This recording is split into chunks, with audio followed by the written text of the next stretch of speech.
Olá a todas e todos, meu nome é Carlos Cassiano Dalto, sou estudante de Geografia pela Universidade Estadual de Londrina. Este trabalho foi desenvolvido juntamente com os estudantes Giovanni Della Fronte e Heloísa Maria Mantovan, ambos da mesma universidade e do mesmo curso. Este trabalho teve apoio da professora e doutora Edneia Villanova Grisiorita, do Departamento de Geociências da Universidade Estadual de Londrina. Este trabalho tem como tema principal a importância da conservação do Ribeirão Barra Grande, na cidade de Cambé, no estado do Paraná. Este trabalho está sendo apresentado no 17º Congresso Nacional do Meio Ambiente, nos dias 23 e 24 de setembro, na cidade de Poços de Caldas, Minas Gerais. Este trabalho é fruto de uma pesquisa realizada na disciplina de Meio Ambiente e Educação Ambiental, ministrada pela professora e doutora Edneia Villanova Grisiorita, na Universidade Estadual de Londrina, no ano de 2019. Cambé situa-se na região norte do estado do Paraná, com uma população superior a 100 mil habitantes. Segundo o Plano Diretor Municipal da cidade de Cambé, Paraná, apenas 3% do seu território continua tendo mata nativa. O objetivo deste trabalho foi relatar as mudanças ocorridas no Ribeirão Barra Grande, o processo de urbanização ao seu redor, as causas e consequências da degradação ambiental ocorrida naquela localidade, além de discutir a importância da conservação ambiental e da sua correlação com a qualidade de vida da população do município de Cambé, Paraná.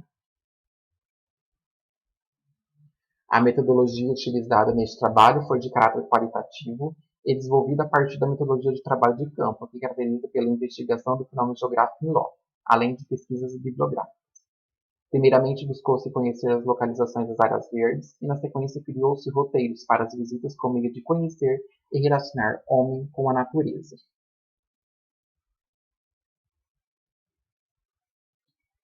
Entre os resultados encontrados neste trabalho, podemos destacar que na figura 1, com a expansão das áreas urbanas, grande parte da mata foi retirada para que novos empreendimentos imobiliários fossem construídos nas proximidades do Ribeirão Barra Grande.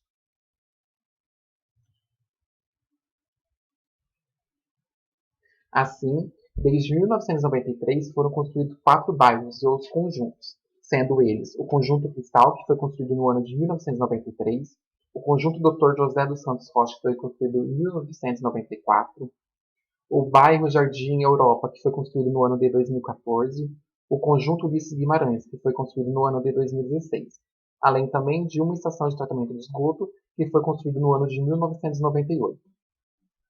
Também como resultado deste trabalho, podemos destacar que com a rápida urbanização e ausência de um planejamento de responsabilidade socioambiental, constatou-se graves problemas de depósitos de dejetos naquele ribeirão.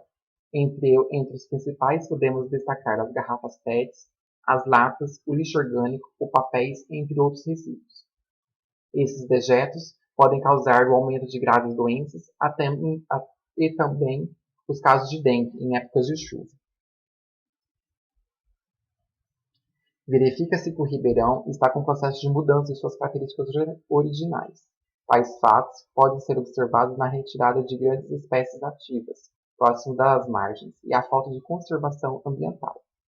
Também como resultado deste trabalho, podemos destacar o aumento grave de erosão, pela falta da mata nativa, o que pode provocar enchentes, assoreamentos de tubulações, entre outras. Desta forma, conclui-se uma falta de planejamento no desenvolvimento da cidade, principalmente tratando-se de áreas verdes, que geralmente estão delegadas ao segundo plano, quando não são abandonadas pelos governos. Percebe-se também ausente de políticas públicas para maior conscientização para a destinação do lixo correto, além de preservação nas margens e da nascente do Ribeirão Barra Grande, que hoje já se encontram-se degradadas. Queremos agradecer à professora e doutora Edneia Villanova Grisiorita pela colaboração deste trabalho e pelos conhecimentos adquiridos pelas aulas de Meio Ambiente e Educação Ambiental na Universidade Estadual de Londrina, no ano de 2019. Queremos também agradecer à Universidade Estadual de Londrina por nos proporcionar uma educação pública e de qualidade, além da pesquisa, ensino e extensão. Olá, meu nome é Letícia Medeiros de Araújo, sou mestranda do curso de Ciências Ambientais da Unesp, campus Sorocaba, e vou apresentar o trabalho intitulado Monitoramento da poluição difusa em corpos d'água a partir de parâmetros físico-químicos, caso da bacia do rio Jundiaí-Mirim, a ser apresentado no 17º Congresso Nacional de Meio Ambiente. Agora vou compartilhar com vocês a tela do computador para a apresentação do banner a seguir. Eu começo a apresentação com o banner inteiro na tela. Vou aplicar o zoom para ficar melhor a apresentação. A introdução, né, as atividades humanas, elas têm causado grande alteração nas características e qualidades em corpos d'água, né, corpos hídricos. Então, é preciso conhecer as características para identificar as boas práticas e mitigar os impactos adversos, né, é a citação de Smith, 2014. A bacia hidrográfica do rio Jundiaí-Mirim, denominada BHJM, é localizada no município de Jundiaí, interior do estado de São Paulo, então possui grande demanda por recursos hídricos da população, indústria e atividade agrícola na região, né, outra citação de Smith, 2014. O objetivo desse trabalho, ele consiste em avaliar a poluição na BHJM através de parâmetros físico-químicos da qualidade da água de 23 pontos de coleta, comparando com os limites legais estabelecidos pela Resolução CONAMA 357 de 2005.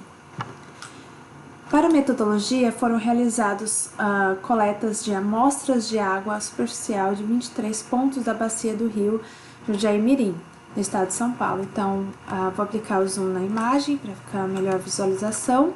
Aqui temos todos os pontos de coleta, denominados de P1 até o P21B.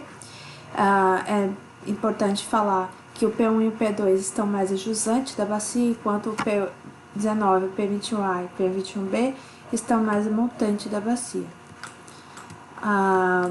Foi utilizada então a sonda multiparâmetros Oriba da série 150 e foram analisados in situ os seguintes parâmetros da qualidade da água: o pH, o ARP, que é o potencial óxido-redução, temperatura, oxigênio dissolvido, que é o OD, a condutividade, sólidos totais dissolvidos, que também é chamado de TDS, a turbidez também. Essas amostras elas foram refrigeradas e levadas para o laboratório de análises químicas da Unesp. Lá foi possível então medir a concentração de nitrogênio total, né, que foi utilizado o método RAC 10071, usando o bloco digestor para converter todas as formas de nitrogênio em nitrato. A concentração de fósforo total foi obtida através do método RAC 8190, usando também o bloco digestor que permite os fosfatos presentes nas formas orgânicas e inorgânicas fossem convertidos em ortofosfato reativo. Então, com relação a resultados, foi elaborado a tabela 1 com todos os parâmetros e todos os pontos de amostragem. É interessante observar que todos os números em vermelho significam que estão fora dos limites legais estabelecidos pela Resolução CONAMA 357. Com relação à temperatura, ela teve uma média de 22,78, teve uma variação de 20,4 graus no P3 a 25,4 graus no P11. Com relação ao pH da água, somente o P1, né, que obteve um número dentro do limite estabelecido pela Resolução CONAMA. Todos os restantes eles estão fora do limite. Então, ele variou de 5 a 6,6. O índice ORP, o parâmetro ORP, ele variou de 101 a 309 milivolts. A condutividade variou de 23 a 192 microsims por centímetro, sendo que o valor médio ficou em 92 microsims por centímetro. O maior foi registrado no P2, indicando possível local de descarga de esgoto e poluição difusa. Com relação à turbidez, teve uma amplitude de 9,2 a 377 NTU. A resolução CONAMA, ela estabelece o limite de turbidez para risco de classe 2 de 100 NTU. Então, 7 pontos obtiveram valores superiores a esse limite, sendo o máximo observado no P2 também. Com relação a oxigênio dissolvido, foram satisfatórios todos os resultados dentro da resolução CONAMA. A média dos pontos, né, do OD ficou em 8,12 mg por litro. O ponto onde ocorreu maior concentração de sólidos totais foi de 125 mg por litro, foi registrado também no P2, né, com a máxima, também registrada a máxima de condutividade e turbidez. Contudo, esse valor não ultrapassou o limite legal. Com relação ao nitrogênio, a média foi de 4 mg por litro e a concentração de fósforo total variou de 0,22 a 6,74 mg por litro, todos acima do limite legal. Então, similarmente ao nitrogênio, o alto teor de fósforo pode estar associado ao transporte de sedimentos de terras agrícolas ou à descarga de esgoto não tratado. Conclusão: os altos valores de ORP, condutividade e turbidez, somados às altas concentrações de nitrogênio e fósforo das águas superficiais da bacia, indicam que a área tem sofrido sim danos ambientais e provavelmente há transporte de sedimentos de terras agrícolas e descarte de efluentes sem tratamento adequado. Então, há uma recomendação da continuação desse monitoramento com a divulgação dessa utilização, né, para uma boa gestão e o manejo desta bacia. O objetivo desse trabalho foi concluído, né, foi mostrado toda essa questão da poluição difusa. Estou aberta a dúvidas, é só entrar em contato e agradeço muito todas a oportunidade de participação nesse congresso, do 17º Congresso Nacional de Meio Ambiente. Muito obrigada. Olá, meu nome é Ricardo Monteiro, eu sou professor do Instituto Federal de Sergipe, campus Lagarto, e o trabalho que eu vou apresentar intitula-se Segurança Hídrica da Barragem Dionísio Machado em Lagarto, Sergipe. Esse trabalho vai ser apresentado no 17º Congresso Nacional do Meio Ambiente. Então, a motivação desse nosso trabalho nasce quando surge o Plano Nacional de Segurança Hídrica e com ele o Índice de Segurança Hídrica, onde você, através desse índice, você avalia a oferta de água com base na disponibilidade hídrica dos mananciais utilizados para o abastecimento em cada município e suas demandas. Na verdade, o plano ele obriga a todas as secretarias de recursos hídricos a monitorarem os reservatórios, e a partir desse monitoramento, do acesso a esses dados, que a gente começa a trabalhar o nosso artigo. Então, o objetivo do nosso trabalho é justamente analisar a segurança hídrica do reservatório Dionísio Machado, situado na cidade de Lagarto, Sergipe, com base nos dados de volumes diários adquiridos através dos órgãos de monitoramento. Então, nossa metodologia, ela foi o quê? A gente fez análise dos dados através desses boletins diários que foram fornecidos pela Secretaria Estadual de Recursos Hídricos e do Meio Ambiente de Sergipe e da Agência Nacional das Águas. O intervalo desses dados compreende o dia 10 de março de 2019 até o dia 17 de novembro de 2019. Esses dados são dados diários, onde você tem o volume útil da barragem, também o volume percentual. A gente trabalhou esses dados para analisar a segurança hídrica da barragem. Como resultado, a gente plotou alguns gráficos e a gente vai comentar aqui 3 gráficos. Vou dar um zoom aqui para ficar mais visível. Então, o primeiro gráfico que a gente tem aqui é o gráfico do volume útil da barragem em metros cúbicos e o volume em percentual, certo? O volume útil é essa parte rachoreada, aliás, em percentual, e o volume, e essa linha é o volume em hectômetro quadrado, metro cúbico, desculpe. Então você tem dos dias 24 de março até o dia 17 de novembro. Então você vê aqui que o volume da barragem ele adquire um pico justamente no período de junho a julho. E você vê uma certa uniformidade nos outros períodos do ano. Nesse outro gráfico aqui, você tem o volume por mês.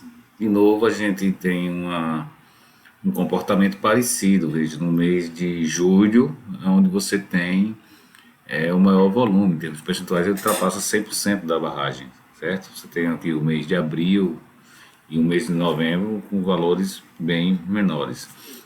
E você tem essa situação, certo? Que corresponde também ao período do inverno na cidade, né?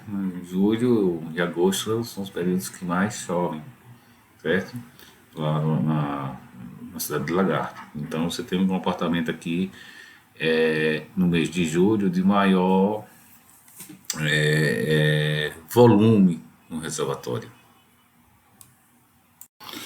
E por último a gente tem esse gráfico, esse gráfico condensa a segurança da barragem pela segurança hídrica, considerando a porcentagem dos dias que ficaram em alguns estágios. Os estágios são normal, atenção, alerta e emergência. Para a gente entender mais ou menos esses estágios, vou botar um quadro aqui para vocês. Na segurança hídrica, o estágio normal é acima dos 50% do volume. O estágio de atenção é entre 30% e 50%. O estágio de alerta é entre 10% e 30% do volume útil. E o estágio de emergência é quando é abaixo de 10% do volume útil. Isso é uma segurança hídrica. Agora tem a questão da segurança da barragem também, que o normal é abaixo da cota do vertedouro. A atenção é entre a cota do vertedouro e a cota referente a 50% da lâmina máxima prevista no projeto. De alerta está entre a cota referente a 50% da lâmina prevista no projeto e a cota referente à lâmina máxima prevista no projeto. E emergência acima da cota referente à lâmina do projeto, ok? Bem, então vamos ver aqui, voltando aqui para o gráfico que a gente analisou. Você tem aqui o azul a segurança hídrica e o verde a segurança da barragem, certo? Então nós temos aqui no mês de junho a segurança da barragem em torno de 45%, mas se você olhar a segurança hídrica, quase todos os meses, hoje de março, aqui, março, junho, julho, você está numa situação normal. Você tem essa característica em junho, que você tem a segurança hídrica normal e a segurança da barragem em atenção, ok? Então, são essa situação. Então, a gente tem, continuando como conclusão, certo? Que durante o ano 2019, quando foi feita a nossa pesquisa, a segurança hídrica da barragem teve uma situação normal durante todo o período anual. Isso demonstra um bom resultado, certo? Já que seu volume diário fica entre 11,7 H metros cúbicos e 17,33 H metros cúbicos, certo? E os valores mensais entre 12,43 e 13,55 H metros cúbicos, certo? Em termos percentuais, 97,5% e 104,2%. Isso dá, esses dados, esses resultados nos permitem dizer que esse reservatório, a barragem Dionísio Machado, ela, ela tem uma boa segurança hídrica, ou teve uma boa segurança hídrica durante o ano de 2019. Então aqui estão as nossas referências, certo? Eu queria agradecer ao IFES, Instituto Federal de Sergipe, à Universidade Federal Rural de Pernambuco e à Secretaria Estadual do Meio Ambiente de Sergipe. Queria fazer também uma menção, Sofia Polis, e muito obrigado. Olá, me chamo Alexandre Batista do Carmo, eu sou mestrando em Regulação e Gestão de Recursos Hídricos da Unesp de Ilha Solteira, no estado de São Paulo, e o nosso trabalho apresentado no 17º Congresso Nacional do Meio Ambiente de Poços de Calda, ele se intitula como Impactos da Poluição no Rio Preto, ocasionado por resíduos sólidos urbanos.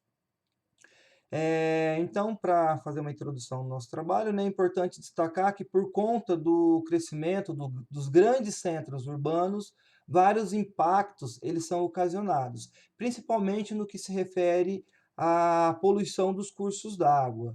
E o principal responsável são os resíduos sólidos domiciliares, que muitas vezes esses resíduos eles são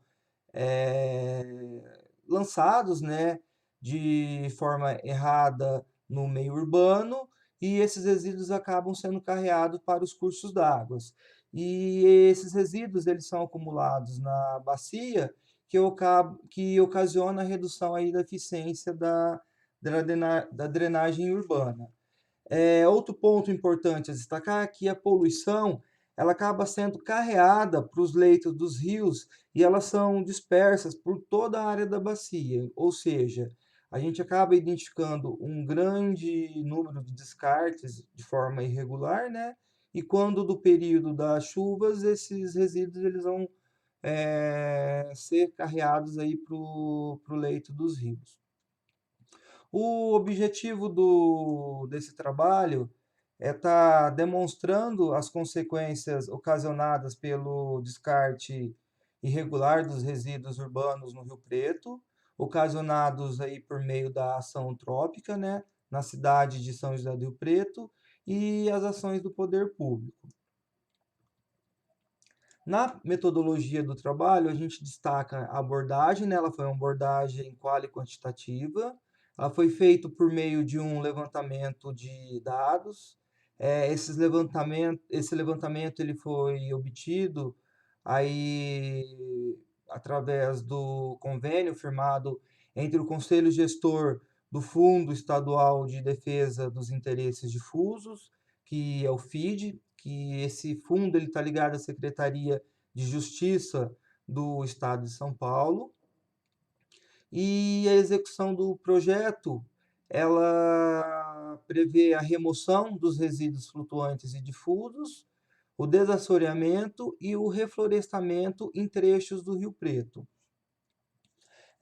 Na parte dos resultados da pesquisa. Então, no trecho compreendido entre dois municípios, que no caso é o município de São José do Rio Preto e o município de Ipiguá, foram identificados 12 bolsões de resíduos.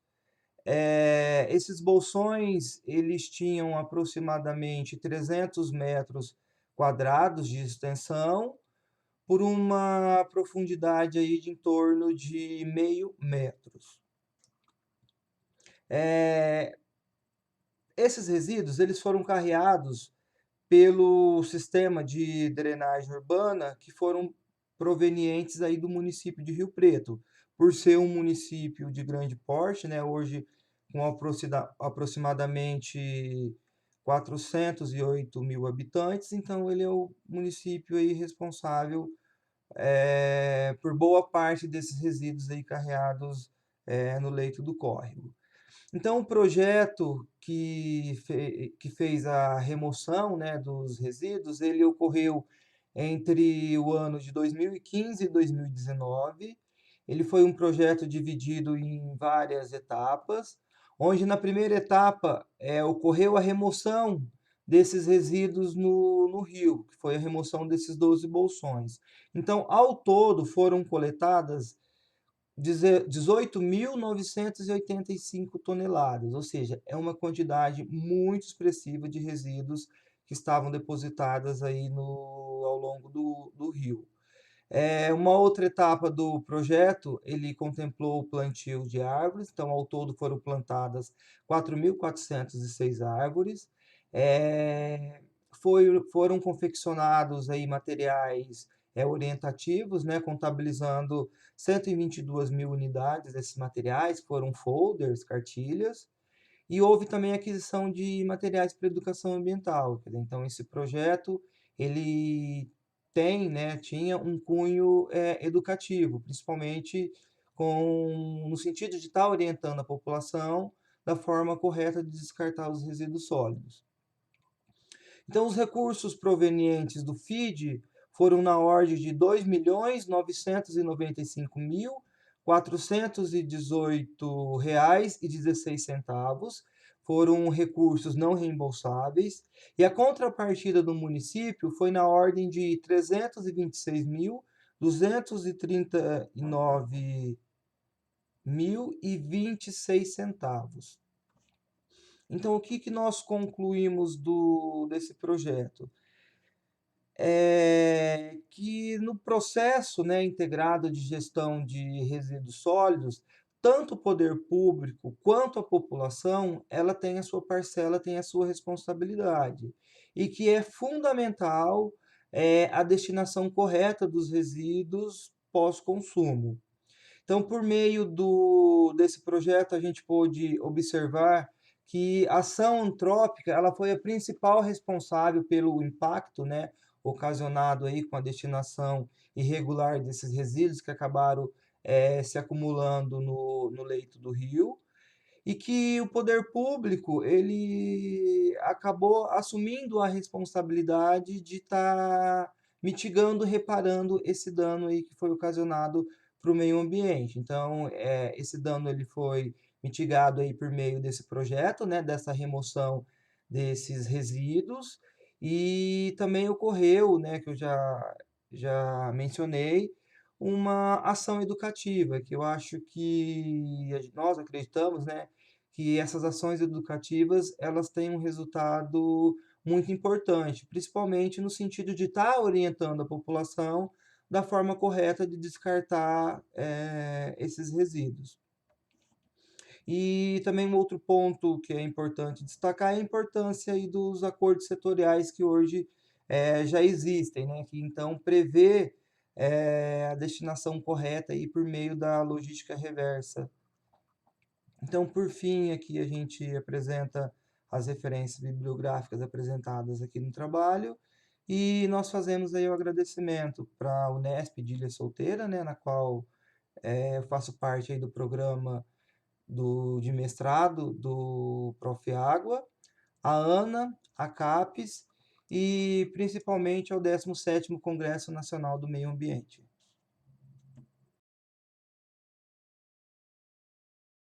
Meu nome é Victor Emanuel Silva Guidotti, o meu orientador é o professor Dr. Clayton Sticker Perleberg. Nós pertencemos à Universidade Federal de Pelotas, curso de bacharelado em gestão ambiental do Centro de Integração do Mercosul.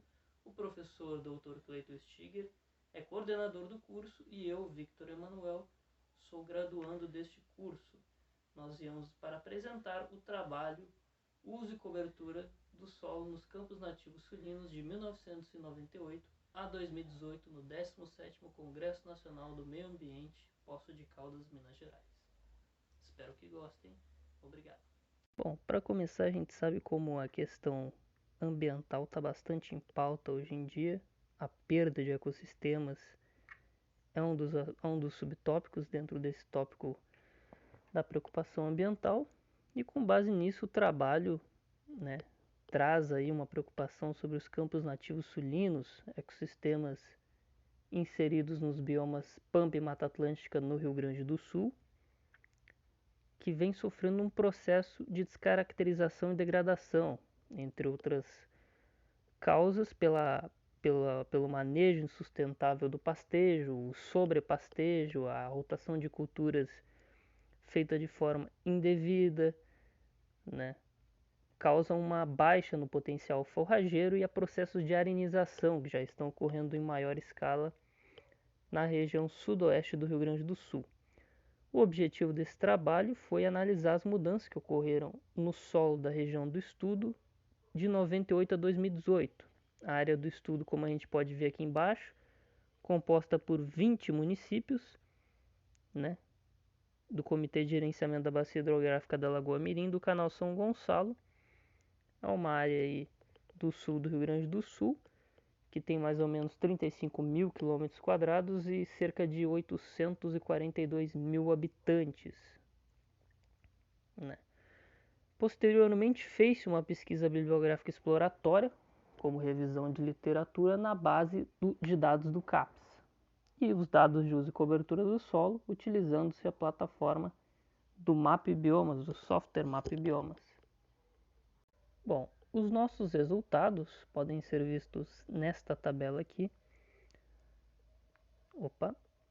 Notem o decréscimo na vegetação campestre aí de praticamente mais de 200 mil hectares, uma perca de cerca de 16% no total da área que era em 98 e que foi em 2018. Notem o aumento da área de agricultura e pecuária, o que traz um pouco de preocupação pelas questões já ditas de sobrepastejo, a rotação de cultura indevidas, né? E um fato aqui interessante é o segundo item, a floresta plantada, que teve um aumento de mais de 461%, saltou de 27.601 hectares para mais de 127 mil em 20 anos, né? Muito devido à prática da silvicultura. Como pode ser visto nesse gráfico, a floresta plantada teve um boom a partir de 2004, uma curva crescente que só foi estabilizar lá por 2012.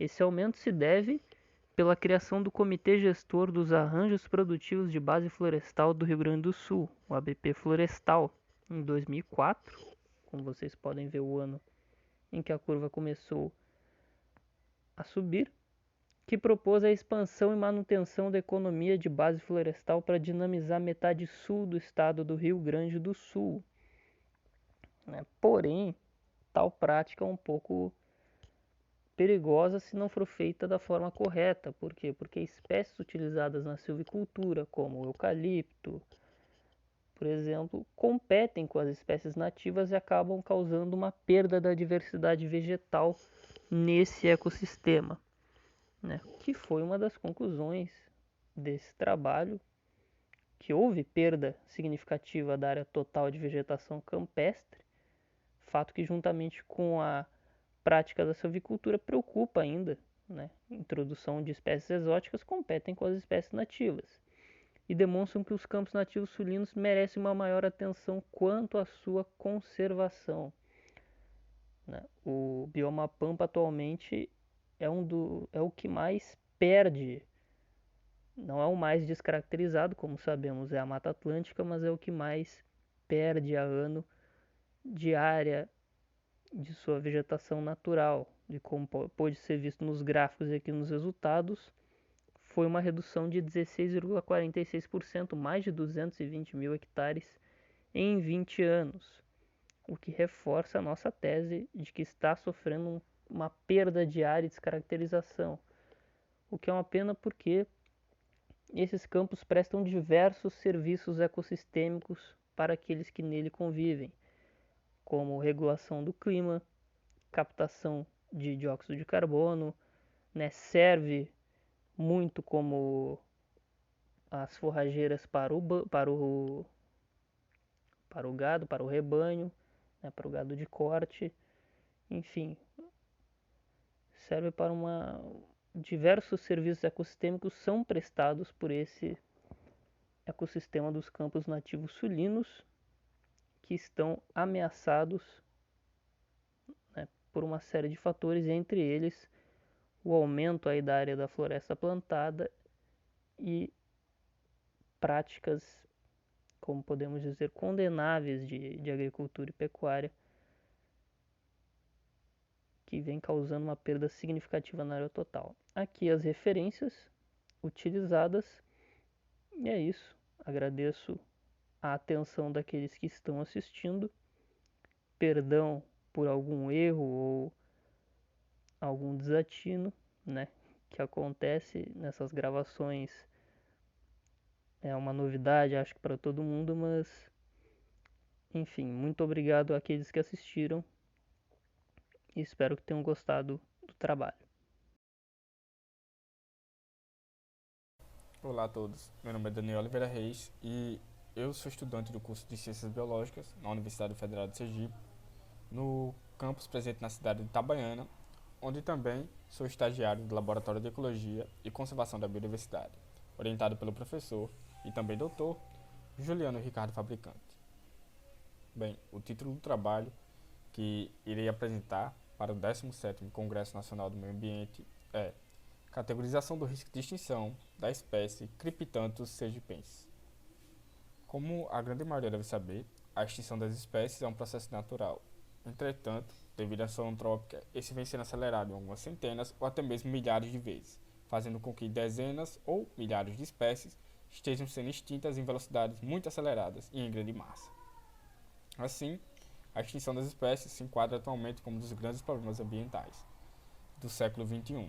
E a classificação quanto à extinção de uma espécie surge justamente como uma ferramenta para ajudar tanto na alocação quanto na priorização de esforços e recursos para a proteção desses taxos.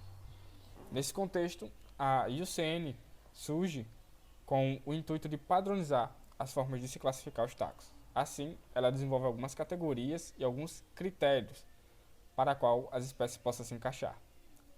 Essas categorias são extinta, extinta na natureza, criticamente em perigo, vulnerável, quase ameaçadas, menos preocupantes, deficiente de dados e aquelas espécies que ainda não foram avaliadas. Bem, só que para uma espécie se enquadrar em uma dessas categorias, primeiro ela precisa passar por alguns critérios. Os critérios da IUCN são o A, B, C, D e E, e eles variam em necessidades e em formas de aplicação.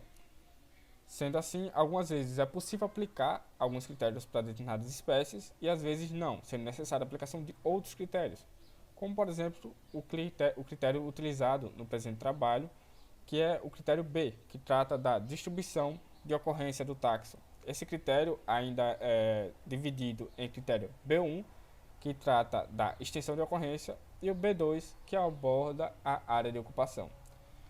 A aplicação desses critérios pode ser feita em diferentes escalas, como por exemplo uma escala regional e uma nacional, para o mesmo taxon, sendo que esse tipo de aplicação é importante, pois permite tanto um upgrade quanto um downgrade na categoria atual do taxon. Tendo em vista tudo comentado até então e a importância desse estudo, o presente trabalho teve como objetivo categorizar a espécie Cryptanthus sergipensis quanto ao seu risco de extinção em escala estadual para Sergipe e nacional para todo o país. Bem, inicialmente foram obtidos os pontos georreferenciados, as coordenadas de ocorrência desse taxon na base de dados online SpeciLink, e com esses pontos foi gerado um polígono, utilizando o princípio do mínimo polígono convexo. Esse polígono foi gradeado com células de 1 km² e aquelas células que tinham a ocorrência confirmada do taxon foram contabilizadas para gerar sua área de ocupação. E também foram aferidas informações de possíveis elementos que pudessem prejudicar a permanência do taxon nos locais onde ela ocorre. Todo esse processo e a confecção do mapa foi feita utilizando o QGIS 3.4.14. E como resultado nós temos um mapa que mostra em pontos vermelhos as áreas de ocorrência da Cryptanthus, e em verde nós temos os dois locais, os dois estados onde ela ocorre, que é Sergipe e Bahia. Bem, como vocês podem ver, para Sergipe a espécie apresentou uma área de ocupação de 10 km², enquanto que para o Brasil ela apresentou uma área de ocupação de 15 km². Quanto às suas localidades de ocorrência, foi observado que a espécie ocorre em Mata Atlântica. E como todos sabem, desde o período colonial, devido a vários ciclos econômicos, a Mata Atlântica vem sendo defasada, vem sendo literalmente destruída devido à ação antrópica. Não à toa, dos 29% restantes de Mata Atlântica no Brasil, apenas 8% são considerados conservados. E a situação piora quando nós observamos a situação da Mata Atlântica sergipana, onde dos 47% que antes faziam a cobertura de todo o território sergipano, apenas 0,04% restaram. E, quando observamos áreas que deveriam supostamente proteger o táxon, também é preocupante, como o Parque Nacional Serra Itabaiana, por exemplo, que apesar de ser uma área de proteção que está no território de Sergipe, vale ressaltar, ela apresenta um monte de elementos que podem representar perigo para a espécie no local, como por exemplo, no parque ocorre a retirada de solos, no parque ocorre turismo, ele também apresenta um número elevadíssimo de espécies exóticas invasoras, além da existência de agricultura e pecuária de subsistência e vários outros fatores que podem vir a ser prejudiciais para o táxon. Além desse, ainda em Sergipe podemos citar a Mata do Castro, que também, apesar de ser uma área de proteção que visa a proteção dos táxons, apresenta uma série de elementos de pressão antrópica, assim como o Parnaso. Desta forma, a espécie se enquadrou como criticamente em perigo para o estado de Sergipe e em perigo para o Brasil, segundo o critério B2, novamente, que aborda a área de ocupação, e os subcritérios presentes no B2, que seriam o B3 e o C2. Como vocês podem ver nessa imagem, uma espécie que está criticamente em perigo, ou em perigo, no caso os dois, é uma espécie que está muito próxima de ser extinta, sendo assim uma espécie ameaçada. Ela está a poucos passos de se tornar uma espécie extinta. E com isso é possível concluir que, devido à sua área de ocupação restrita e às condições de conservação do sítio de ocorrência da espécie, Criptanto sergipense corre risco iminente de extinção em ambas as escalas avaliadas, tanto para Sergipe quanto Brasil. E aqui eu trago algumas referências que foram utilizadas para a criação do trabalho. E muito obrigado a todos pela atenção. Oi pessoal, meu nome é Priscila, eu sou mestranda da Unicamp e eu vou apresentar aqui hoje no 17º Congresso Nacional do Meio Ambiente uma das minhas pesquisas. Bom, então a pesquisa ela é denominada Comparação da Concentração de MP2,5 e PTS na cidade de Catalão, considerando as estações do ano. Vou dar uma breve introdução sobre o assunto, que um dos principais poluentes atmosféricos é o material particulado, que é denominado MP, que consiste de partículas sólidas e gotículas líquidas que estão em suspensão na atmosfera.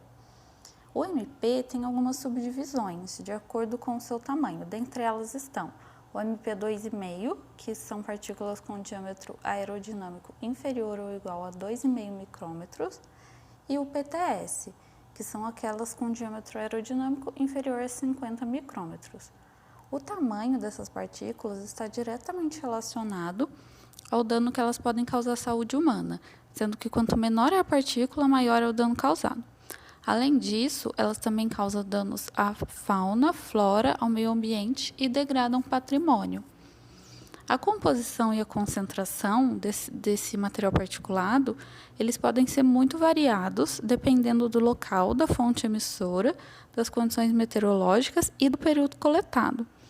Uma das ferramentas que podem ser utilizadas para relacionar as concentrações de MP com as variáveis meteorológicas é a análise de componentes principais, que é a chamada ACP, que é uma técnica estatística multivariada a fim de interpretar as variáveis originais usando algumas poucas componentes principais. A ACP ela se baseia na redução de variáveis através de combinações lineares de variáveis originais, mantendo parte da variabilidade total dos dados.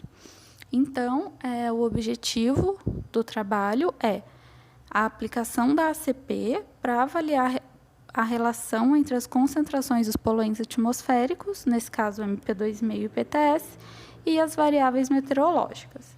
Então, falando um pouquinho da metodologia, a gente fez as coletas desse material particulado na cidade de Catalão, que é uma cidade localizada na região sudeste do estado de Goiás, e a maior parte do seu território é ocupada por atividades agrícolas e de pastagem cultivada.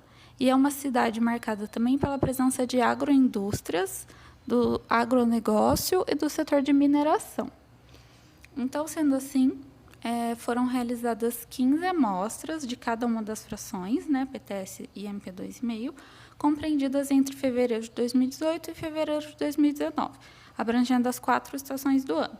As coletas foram realizadas utilizando amostradores de grande volume, que são os AGV, com filtros de fibra de vidro, durante 24 horas, sempre da meia-noite até meia-noite, para pegar um dia completo, e as concentrações foram calculadas de acordo com a NBR 9.547 e a NBR 13.412. Os dados das variáveis foi obtido através do INMET, que é o Instituto Nacional de Meteorologia, que são pluviosidade, velocidade do vento, umidade relativa, pressão e temperatura. Nesse estudo foi aplicada a ACP, que tem como principal objetivo encontrar as relações em um conjunto multivariado, que inicialmente é difícil de perceber. Essa técnica, ela transforma um conjunto de variáveis correlacionadas em um conjunto de variáveis não correlacionadas, chamadas de componentes principais, ou CP. Essa CP, ela segue em uma ordem, de modo que a primeira CP, ela retém a maior parte da variabilidade de dados, a segunda CP explica a segunda maior proporção e assim por diante. A rotação Varimax foi utilizada na CP para garantir que cada variável é maximamente correlacionada com apenas uma CP e tem correlação próxima de zero com as demais. E a análise foi feita através da plataforma computacional R. Agora, falando um pouco dos resultados obtidos, os valores de concentração média para MP2,5 foi de 9,45 microgramas por metro cúbico. E para PTS foi de 33,27 microgramas por metro cúbico. Essa primeira tabela ela está mostrando que os 5 dias em que houve chuva no período estudado, todos eles estão dentro da estação verão ou primavera. E os dias sem chuva totalizaram 10 dias, e a gente pode perceber que a média dos dias chuvosos, né, a concentração ela é sempre menor do que as de período seco. Agora, olhando para essa segunda tabela, a gente pode perceber que as cargas fatoriais obtidas na ACP, elas mostram a proporção da variabilidade total, que é explicada por cada CP. Então, a gente vê que as 3 primeiras componentes, elas explicam mais de 80% de toda a variabilidade de dados, onde a CP1 explica aproximadamente 53%, a CP2 aproximadamente 16% e a CP3 aproximadamente 12%. A CP1 ela destaca a relação inversa entre a concentração MP2,5 e as variáveis pluviosidade e umidade relativa. Ou seja, o aumento da umidade e da pluviosidade, ele reduz a concentração de MP2,5, que é como se a chuva ela lavasse a atmosfera e retirasse essas partículas com ela. Então, a concentração fica menor. A CP2 ela mostra a relação inversa entre temperatura e pressão, já que a pressão do ar na superfície ela é inversamente proporcional à temperatura. E, por fim, a CP3 ela apresenta a relação diretamente proporcional entre concentração do PTS e velocidade do vento, que pode ser explicado pelo fato de que os ventos conseguem dispersar melhor as partículas menores, que são mais fáceis de serem transportadas, enquanto as partículas maiores elas sedimentam mais rapidamente e são transportadas a menores distâncias. Bom, então a conclusão desse trabalho foi que a umidade relativa e a pluviosidade, elas são as principais variáveis meteorológicas que influenciam na concentração do MP2,5, isso para a cidade de Catalão. E, por outro lado, a velocidade do vento é a variável que mais influencia na concentração de PTS. Quero deixar registrado meus agradecimentos ao Instituto Federal do Sul de Minas, à CAPES, ao CNPq e a todos os organizadores do evento. Obrigada. Olá, eu sou Micléia Nascimento Vieira, da Universidade Federal do Sul da Bahia, do curso Bacharelado Interdisciplinar em Ciências, do Centro de Formação em Ciências Ambientais. Apresento o trabalho Caracterização dos Fragmentos Florestais no Parque Nacional do Alto Cariri, no 17º Congresso Nacional de Meio Ambiente 2020. A nossa introdução, ela trata do processo da fragmentação florestal, que é um processo que torna uma paisagem anteriormente contínua em um formato de mosaico, ou seja, é um processo que separa os habitats na paisagem. E fragmentos em espaços com intensa intervenção antrópica, ele tende a modificar o seu padrão espacial, em consequência principalmente das formas de uso da terra. E a ecologia da paisagem, ela estuda a estrutura espacial desses elementos em conjunto com as métricas da paisagem. Então, o nosso objetivo foi avaliar a estrutura dos fragmentos florestais do Parque Nacional do Alto Cariri. Trata-se de uma unidade de conservação não regularizada, ou seja, não possui plano de manejo, não possui zoneamento, e trata também de uma unidade de conservação que tem grande valor ambiental para a localidade no qual ela está inserida. Como metodologia para fazer esse trabalho, foi feito o mapeamento dos fragmentos florestais no software ArcGIS, na versão 10.8, foi feita a interpretação visual de imagem e edição de vetores. É uma imagem do satélite Sentinel-2, do sensor MSI. Essa imagem foi adquirida gratuitamente no banco de dados do Serviço Geológico dos Estados Unidos. Tem uma resolução espacial de 20 metros e ela foi adquirida em março de 2019. Para fazer a vetorização, foi observado o comportamento dos elementos na paisagem, como cor, textura, localização, forma, para melhor identificar o que de fato seria floresta. Esses fragmentos, eles foram classificados como menor que 5 hectares, fragmentos pequenos, entre 5 e 50 fragmentos médios e maior que 50 fragmentos grandes. Para calcular a métrica de cada fragmento, foi utilizada a extensão Veleire, em associação ao software ArcGIS e ao Microsoft Excel 2010. Na tabela 1, a tabela de métricas da paisagem para os fragmentos florestais, mostra que para a mancha foi calculado o número de fragmentos com unidade adimensional, para os fragmentos foi calculada a área com unidade em hectares, relação perímetro-área, dimensão fractal e forma foram calculados com unidade adimensional. Como resultados, o parque possui 120 fragmentos florestais, sendo 56 fragmentos pequenos, 46 fragmentos médios e 18 fragmentos grandes. Isso corresponde a 46,67%, 38,33% e 15%. Na tabela 2, mostra as métricas da classe dos fragmentos florestais.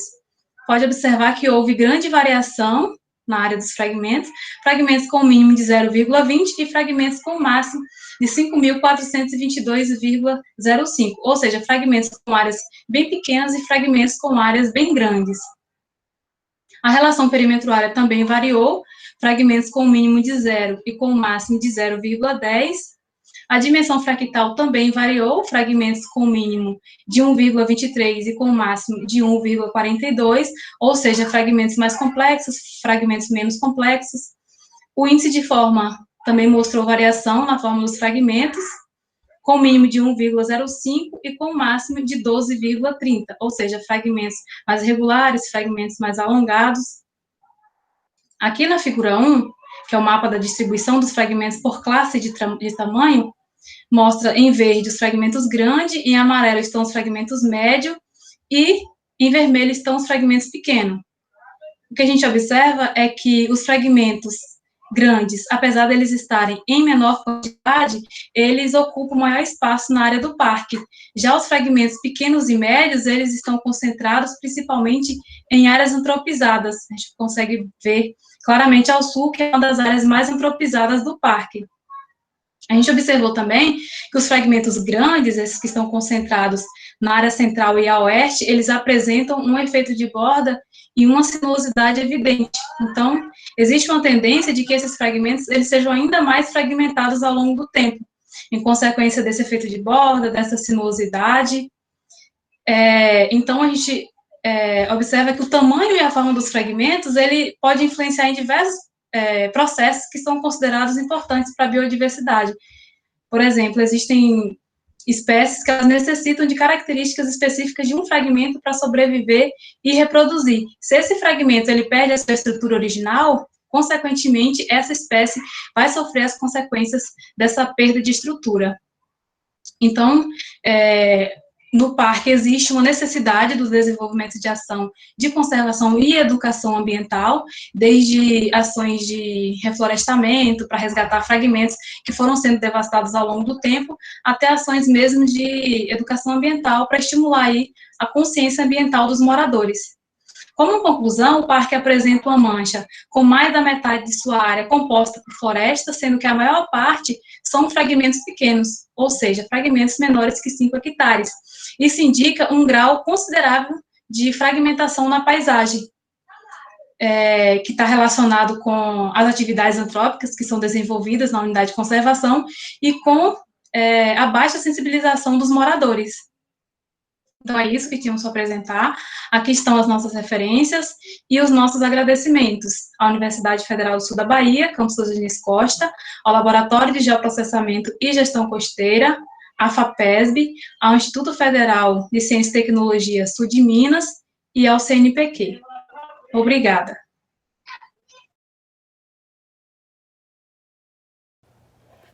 Olá, meu nome é Maria Luísa Longo Ribeiro e eu sou estudante do curso de Arquitetura e Urbanismo na PUC Campinas. No presente trabalho, que possui como título Vias Periurbanas como trilhas recreativas e ecológicas em Barão Geraldo, no município de Campinas, em São Paulo, tive o auxílio da minha orientadora Alessandra Leite da Silva e dos professores Admilson Iri Ribeiro e Regina Márcia Longo. Para introduzir meu trabalho, gostaria de dizer que as trilhas urbanas e periurbanas podem ser entendidas como um importante componente nos centros urbanos, pois estão relacionadas de forma direta à qualidade de vida ambiental da população e dos ecossistemas, podendo, dentre outros, também estar relacionada à mobilidade limpa, à integração social e à educação ambiental. Nesse contexto, o objetivo do presente trabalho foi mapear e analisar, como eu disse anteriormente, atributos de infraestrutura relacionados a uma trilha periurbana no subdistrito de Barão Geraldo, em Campinas. Dessa forma, destaco a ideia de que as áreas verdes e rurais nos municípios ganharam, assim, um importante destaque, podendo-se dizer que tais áreas caracterizam-se como lugares onde o ecossistema natural, representado principalmente pelo tipo de cobertura vegetal, são um diferencial diante das outras variáveis quando comparado às áreas construídas.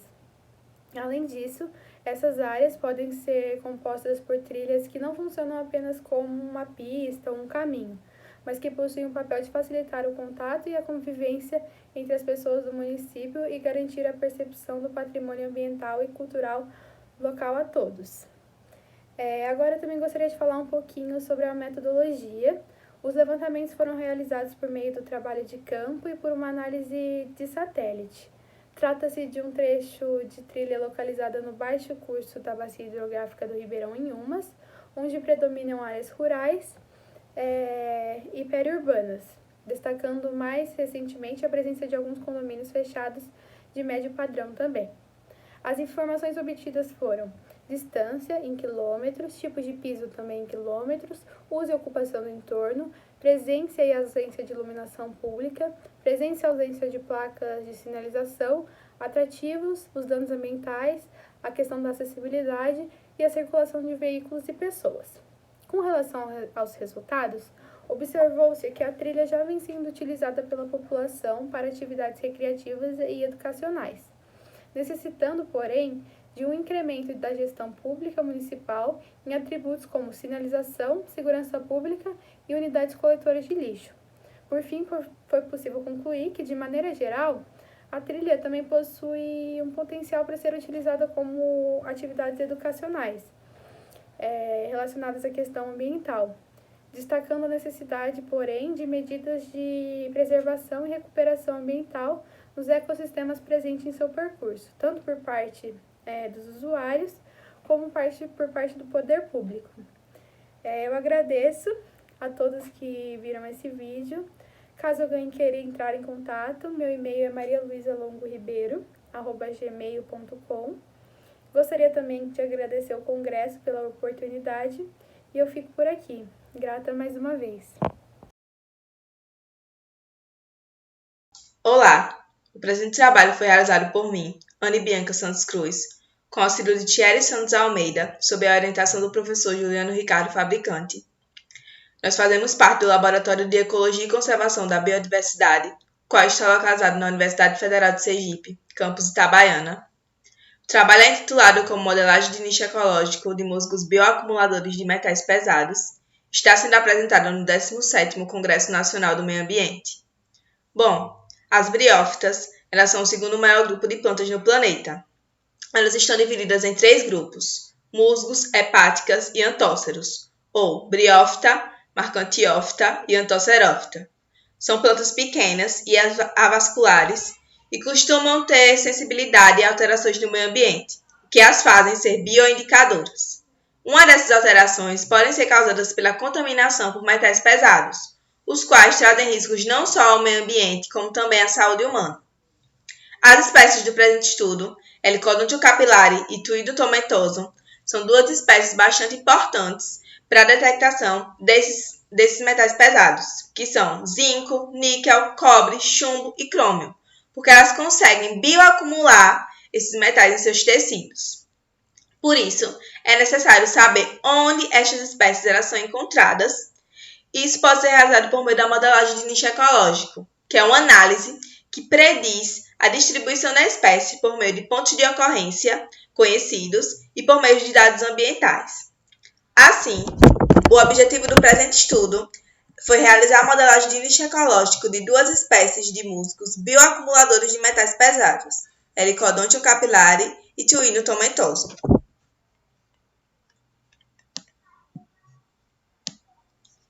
Bom, em relação aos materiais e métodos, primeiramente foram coletados os pontos de ocorrência georreferenciados das 2 espécies no GBIF.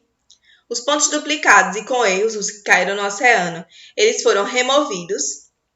E depois foram divididos de forma aleatória, onde 75% foi para o treino e o restante, 25%, foi para o teste. Em seguida, foram gerados alguns pontos de pseudoausência para que fossem agregados, para fazer o teste do modelo utilizando a curva ROC e AUC, onde os valores de AUC maiores que 0,35 demonstravam que o modelo era satisfatório. Assim, as variáveis bioclimáticas utilizadas foram de precipitação e temperatura entre os anos de 1970 a 2000, do pacote World Clean 2.0. A resolução das variáveis foi de 2,5 minutos e a modelagem ela foi realizada no DIVAGIS 7.5 com o algoritmo BioClean. Em seguida, esses dados foram exportados para o QGIS para a confecção dos mapas. Bom, aqui nós temos os resultados. Primeiramente, em relação aos resultados do ROC e AUC, foi que o AUC de H. capillari foi de 0,85 e o de T. tomentoso foi de 0,751, o que demonstrou que os modelos eles foram satisfatórios para ambas as espécies. E quando você observa nos 2 mapas, a maior suscetibilidade de ocorrência, que são os locais mais avermelhados, com cores mais quentes, foram o sul e sudeste do país. Assim, o que diferencia foi que na Helicodontium capillari ocorreu de baixa a alta no centro-oeste e baixa, com pontos isolados, no norte e no nordeste, ou seja, baixa suscetibilidade de ocorrência. Enquanto na T. tomentosum observou-se uma maior suscetibilidade de ocorrência com mais pontos no norte e no centro-oeste, que diferencia da espécie anterior. Assim, Prevê-se que essas espécies elas são mais interessantes para a região sul e sudeste do país, visto que 56,5% da população do Brasil está localizada no sul e no sudeste. Além disso, são as regiões mais industrializadas, onde 50,5% das indústrias estão no sudeste e 22,3% estão no sul. Então, é importante saber onde essas espécies estão, visto que elas são bioacumuladoras de metais pesados e elas são importantes para a detectação dos mesmos. Concluindo, os resultados sugerem que as espécies H. capilare e T. tomentosum são boas candidatas a bioindicadoras de metais pesados, principalmente nas regiões sul e sudeste do Brasil. Aqui estão as minhas principais referências e obrigada!